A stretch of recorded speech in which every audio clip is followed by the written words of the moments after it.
The third phase of computer investigation model is analyze the data.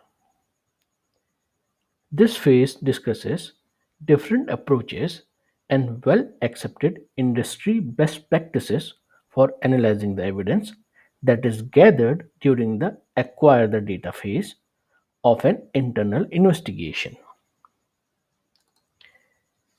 It used the three-step process shown in the screen.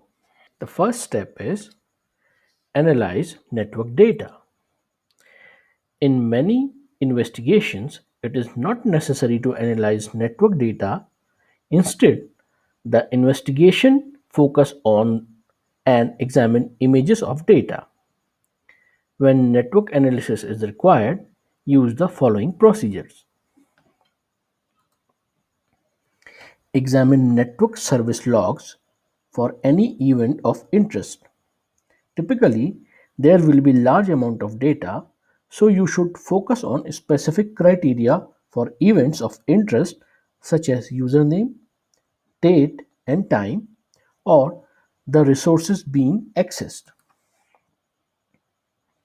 Examine firewall, proxy server, intrusion detection system, and remote access service logs. Many of these logs contain information from monitored incoming and outgoing connections and include identifying informations such as IP address, time of the event, and authentication information. You might want to examine the log data in a tool that is suited for data analysis, such as Microsoft SQL Server.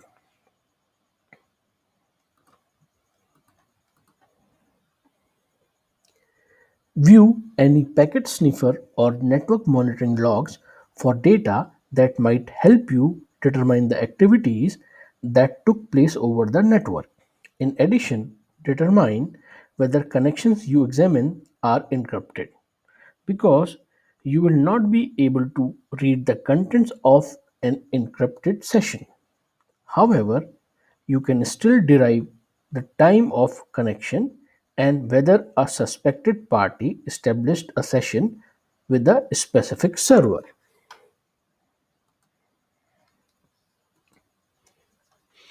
The next step is analyze host data. Host data includes information about components as the operating system and applications. Use the following procedure to analyze the copy of the host data you obtained in the acquire the data phase.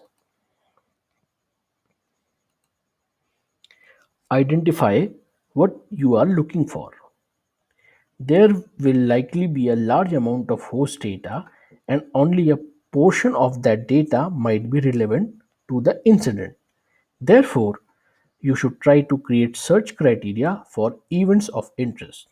For example, you might use Microsoft Windows tools to search the file located in the Windows Prefetch folder. This folder contains information such as when and where applications were launched. Examine the operating system data, including clock drift information and any data loaded into the host computer's memory to see if you can determine whether any malicious applications or processes are running or scheduled to run. For example, you can use Windows tools to show you what programs are configured to run during the boot process or login. Examine the running applications, processes, and network connections.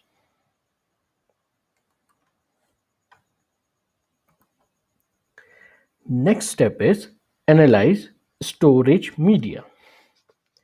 The storage media you collected during the acquire the data phase will contain many files.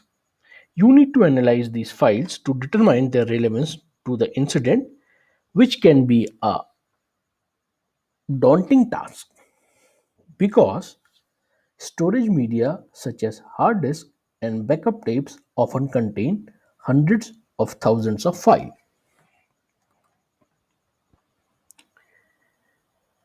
Identify files that are likely to be relevant, which you can then analyze more closely.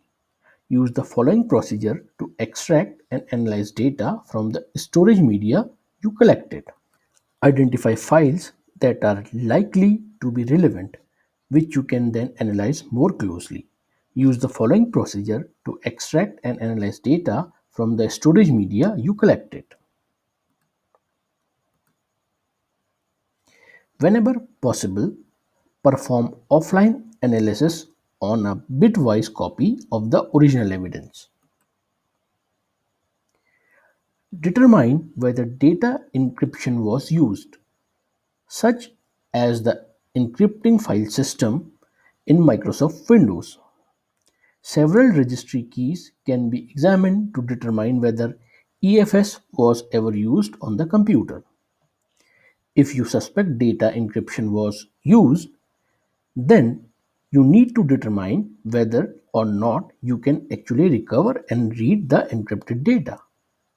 Your ability to do so will depend upon different circumstances, such as the version of Windows, whether or not it is a domain joined computer, and how EFS was deployed.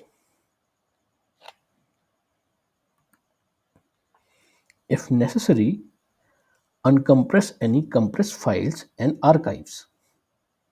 Although most forensic software can read compressed files from the disk image, you might need to uncompress archive files to examine all files on the media you are analyzing. Create a diagram of the directory structure. It might be useful to graphically represent the structure of the directories and files on the storage media to effectively analyze the files. Identify files of interest. If you know which files are affected by the security incident, you can focus the investigation on these files first. The hash sets created by the National Software Reference Library can be used to compare well known files, such as operating system and application file, to the originals. Those files that match can normally be eliminated from the investigation.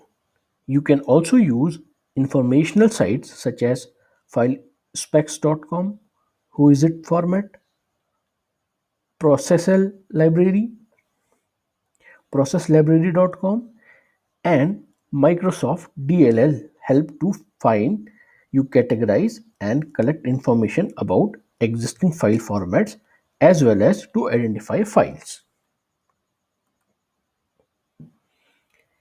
Examine the registry, the database that contains Windows configuration information, for information about the computer boot processes, installed applications, including those loaded during startups, and login information such as username and logon domain. For registry background information and detailed description of registry content, see the Windows Server 2003 Resource Kit Registry reference. Various tools are available for analyzing the registry, including REGEDIT, which ships with the Windows operating system. Search the contents of all gathered files to help identify files that may be of interest. Various intelligent searches can be performed using tools described in the Tools section in Appendix.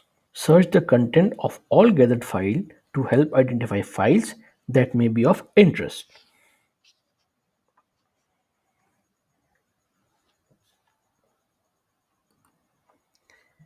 Study the metadata of files of interest using tools such as Encase by Guidance Software, the Forensic Toolkit FTK by Access Data, or ProDiscover by Technology Pathways. File attributes such as timestamps can show the creation, last access, and last written times, which can often be helpful when investigating an incident. Use file viewers to view the content of the identified files, which allow you to scan and preview certain files without the original application that created them. This approach protects files from accidental damage and is often more cost effective than using native application. Note that file viewers are specific to each type of file. If a viewer is not available, use the native application to examine the file.